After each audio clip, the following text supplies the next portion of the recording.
আসসালামু আলাইকুম viewers, welcome to Ankan food and pet lovers blogs.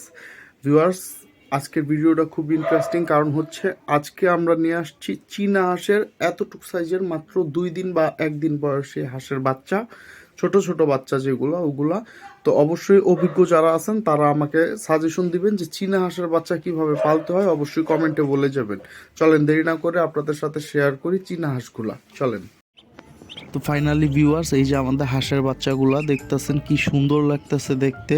আর ছোটোবেলা থেকে হাঁসের প্রতি আমার একটা অন্যরকম অনুভূতি আর আবেগ কাজ করে, তাই হাঁসের বাচ্চা আমার খুবই পছন্দ। আর কমেন্টে বলে যাবেন আর কার কার আমার মতো হাঁসের বাচ্চা পছন্দ। দেখেন কি সুন্দর কিউট, মাশাল্লাহ, আলহামদুলিল্লাহ, খুবই ভালো লাগতেছিল হাঁসগুলা দেখতে।